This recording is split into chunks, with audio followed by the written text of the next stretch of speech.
Welcome, Lloyd. Thank you so much for joining us in this conversation on Data Talk. And I just want to start off by asking you how you've been doing during the pandemic. Thanks. Hi, Destiny. Well, I think the pandemic's been an intensely personal experience. I think everybody has been facing both, individual challenges or pressures in their family lives, whether that's been worrying about family or children, or not being able to see the people that you love frequently enough. So I think it's actually gone through various phases depending on where individual we've been. Overall, I've been pretty blessed during this period. My family have stayed well. Whilst I haven't managed to see them, I've managed to stay in touch as much as I can, and thankfully, I think we're all on the road to a slightly better place. Although I know that that's very different for different people in different parts of the world. So it's important to remember that. Yeah, and it's been like a really interesting time, like working remotely for those of us who are privileged to do so. Can you talk about how that has changed your own work and how you lead your employees? Yeah, it's who would have thought 18 months ago we moved as Experian 20 close to 20,000 people to remote working over a 2 week period. And if you'd asked me a month or so before that, was that even possible? I would have said no. So, great congratulations and thanks to all the Experian employees have helped us cope and support our clients during that period. For me, it was a complete change. I was normally on a long haul flight, probably 3 4 times a month, and then I actually moved to working from my kitchen table for quite a number of months, and that was very different. And I think what it meant, you had to really use different skills in leading your teams, and really interacting and finding out what was making them tick, the strains and challenges that they had, particularly in their personal lives, whether that was childcare or caring for families, or actually dealing with COVID infections. And so there was just a lot more interaction than probably I'd ever had with a lot more people, but also really honing those listening skills, and trying to make sure that they were in the right frame of mind and the right place to be able to do what we needed to do in the business. And I'm kind of curious about your advice for leaders, as many of us are beginning to do this hybrid work environment where some of us are working at home and some of us are choosing to go into the office a few days a week. And leadership is having to pivot during this period. And I was wondering if you can share some advice for leaders who are listening in on how do I go through this next period of a hybrid type work environment? I think there are two things, and they go hand in hand together, which is trust and empowerment. I think developing a culture where people feel trusted, and that comes from leadership. That comes from the culture that you have. And when you develop that trust, you can develop the empowerment that flows from it, and a sense of personal control. Um, for people to be able to use the flexibility that I think will exist in the new working environment that has never existed before, to balance work and professional and family challenges, and that opens up just a world of opportunity, actually, for people to be able to work from locations, and get, for example, experiences of working in different countries without ever having moved there, or the ability to work on projects, or to balance for the first time childcare accountabilities and responsibilities in a way that works much more effectively for them and their families. So I see a world of opportunity, actually, but it only comes if you have that good match of trust and empowerment, and a real sense of empowerment in your colleagues. No doubt. Yeah, I definitely agree with you there, Lloyd. And giving your employees that sense of trust and empowerment could definitely help them in their work performance and the feeling of being seen and heard, especially with all the changes that have gone on since the start of the pandemic and everyone working from home. And just to bounce off of that topic and maybe to trickle into mental health concerns, can I know your views? What are your views on mental health, and what are some of the initiatives that you're working on at Experian to help Experian employees feel seen and heard just throughout all of these changes that are happening in the world? Yeah, I think mental health is such an important topic. Based on some experiences I had in my personal life, it's something that I'd been on a journey in better understanding. with family members, even before the pandemic started.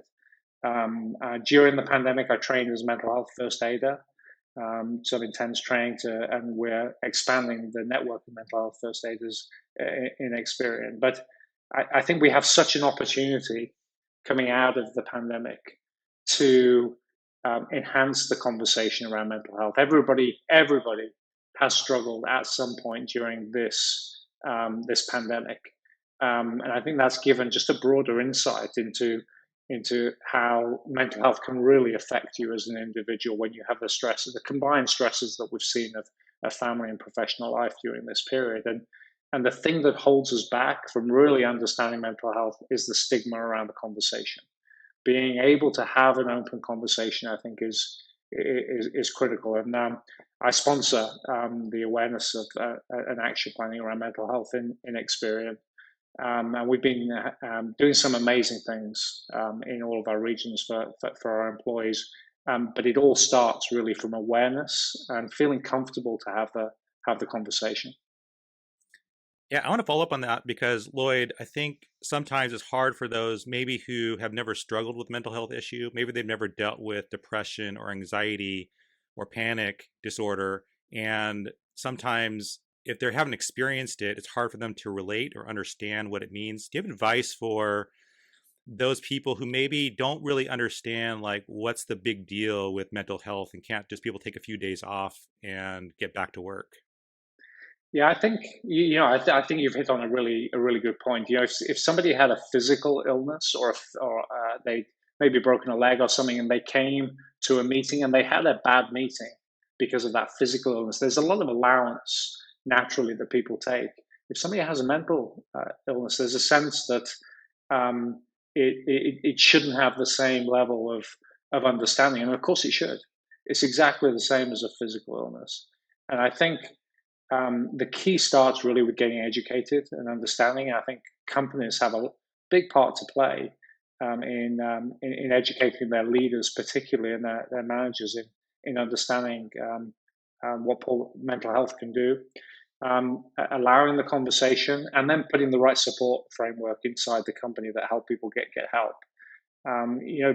The end point of challenges in mental health is tragedy.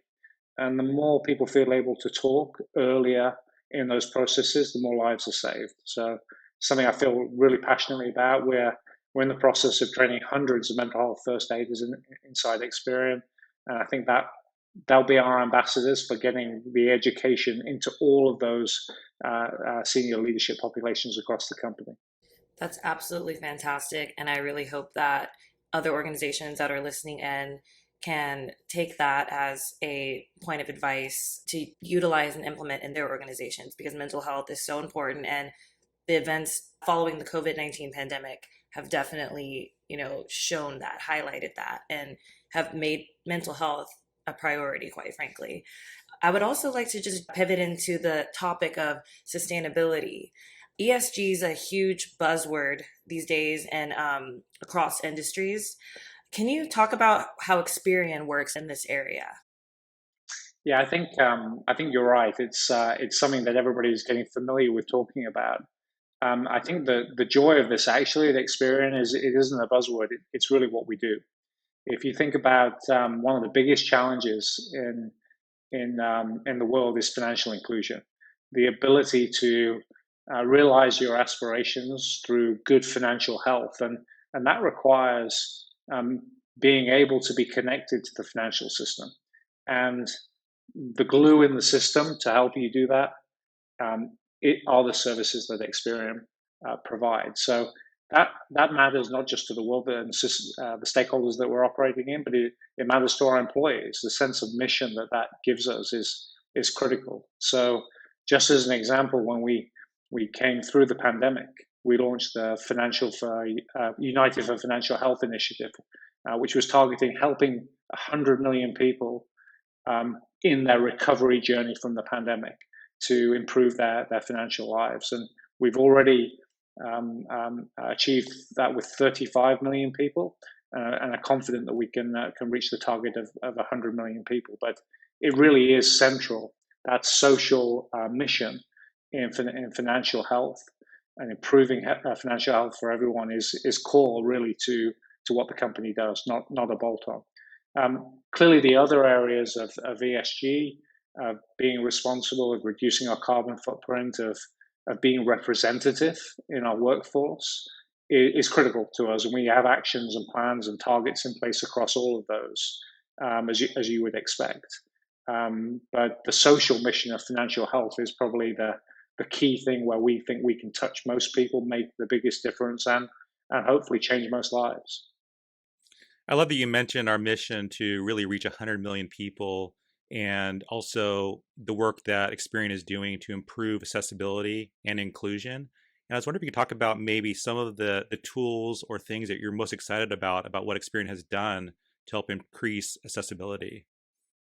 Yeah, I think when you think about financial inclusion, it's about not having access to fair and affordable financial products for a number of reasons, and often that's because the data that's available to be able to connect somebody and undertake a risk assessment for a lender is insufficient. So we've been progressing lots of different initiatives, and probably the biggest one, the most famous one, is the launch of Experian Boost, which allows people to open up their financial data, contribute their own data to the data that we have, and instantly receive a boosted score. And we've helped millions of people get access to the credit score that they deserve. And that on the face of it can sound quite a bland thing, but it's real people who couldn't get a car, who can get a car, people who couldn't get a house, who can get a house. They can get a car, which means they can get to a job, which means they can improve theirs and their families' lives. And this is how it really invigorates our people, because we're helping real people. It's not just numbers or something on a spreadsheet to track. No doubt. Absolutely. This is really important. The whole idea of financial inclusion and being able to reach people who are in need financially, and that we're able to do that is absolutely phenomenal. I'd love to know some of the goals that you have, Lloyd, in the area of sustainability, upcoming goals. So the financial health goal that I mentioned, United Financial Health, reaching 100 million people. We targeted by the end of this financial year to reach 10 million. We've actually reached 35 already, and as I said, on track to reach 100 million people. Plans again also underway to eliminate single-use plastic inside the company. And on representation, we've issued diversity targets across the group. We already meet best practice in the UK at a board level, but we have plans underway to increase representation in our senior management population by 2024. So lots of things targeted, and you'll see in some of the products that we're launching in the second half of this year a real focus on helping people get that first credit score, that first product in the financial system that allows them to build a reputation that then opens up access to other products. And I'm pretty confident that we will vastly exceed that 100 million people who we've helped target that we've established for 2024. That's super exciting. I'm wondering, Lloyd, managing a global company like Experian, and you're thinking about all the things we can do to help society. You've mentioned some of these fantastic campaigns, tools that we're doing. You mentioned Experian Boost. As you look about the different regions, I'm kind of curious, a global perspective and your thoughts on how we can better improve accessibility. So ultimately, it all comes down to data. So if you can find a way that you can engage with an individual and help them understand how the financial system works, so that's education. And our direct-to-consumer business helps educate over 100 million people globally in the understanding of the financial system. But then it comes down to data, and in different parts of the world, what you can and the data you have available to help somebody access the financial system varies. But the system actually is pretty clear. When you have more data, that helps improve people's financial lives by giving them fairer and more affordable access to credit. A great example in Brazil. recently the legislation was changed so that previously what was available to support credit applications and underwriting was just negative data. So this is the debts that somebody has failed to pay in the past, and that changed to positive data. So the kinds of credit that somebody has, and pretty instantly that's knocked 10 percentage points off average credit costs for people in Brazil. And again, just to reiterate, that's real people reducing their cost of credit and enhancing their lives. And if you spread into other parts of the world, access where people maybe don't have a bank account, but they'll have a prepaid mobile phone, and the ability to give credit for data on those mobile phones can be used, and we use that to help people create a credit file that then allows them to move more into other areas of credit. And I just want to bring home to people that there are many people in the world that don't need to access credit. Whether it's for a house, when you sign up for a utility, a gas, a mobile telephone, your car, these are all credit transactions. And if you don't have access to the financial system, life's hard. All of those things become prepay, or that you're unable to do them at a fair cost. In the UK, as a great example, there are a lot of people who end up buying washing machines, and they cost them £2,000 rather than £200 because the cost of credit is so high for them. Well, a fair and affordable access to the credit system would eliminate that, and think about how that would change their lives. Absolutely. And the fact that Experian is playing such a pivotal role in increasing this access around the world, I'm just very, very glad to, be a part of witnessing these efforts. And I just want to know, Lloyd, can you tell me about what excites you the most about the future of Experian? So I think in terms of the agenda we have, and this is where the societal agenda is so tied to the company. In a world that's digitizing, we get to touch more people and help more people. Obviously, that means our business grows, but we're at a point in time where people are much more used to operating digitally. We've seen that accelerated by the pandemic. Maybe 10 years of digitization have been accelerated, and even into areas that have been very resistant to the shift digital. Healthcare, we're now interacting with practitioners and doctors and others digitally, whereas we never did before. Education. My eldest daughter's at university, but she isn't. She's digitally attending university. And whenever something shifts digitally, it creates data and it enables us to help them and support them in the digital world. So this is a pretty exciting time for Experian, and a time, I think, when we can continue with the mission to help as many people as we can in their financial lives. And Lloyd, before we go, we have a lot of data scientists and data science leaders listening in, and I'm sure many of them are listening and going, wow, Experian's really doing a lot of things. What does it take to work at Experian? What type of people would you say would be great to start applying? So Experian is a great place to work and pursue your career. It's a pretty vibrant, agile environment. We are operating in not just the credit business, but the fraud business, the decisioning, the software business, the direct-to-consumer platform business, the car insurance market, pretty much any digital market that you can think of. We have an operation in somewhere in the world, and the culture in the company is very down to earth, driven, and pretty universally, people are, when they join, are surprised about the number of things we do behind the scenes that they never knew we did, but also the culture. And people stay at Experian and develop their careers really successfully. So I'd just say to everybody, come join the show. It's an exciting ride. Awesome. Yeah. Thank you so much, Lloyd. Thank you so much. Thank you so much for listening to this episode of the Data Talk podcast. We share new shows every week, and you can find the full catalog of previous episodes, including YouTube videos, on our Experian news blog. You can get access to the full catalog by going to experian.com/datatalk. And we always love hearing from our community, so if you have any comments or suggestions for future shows or guests you'd like to hear from, please let us know.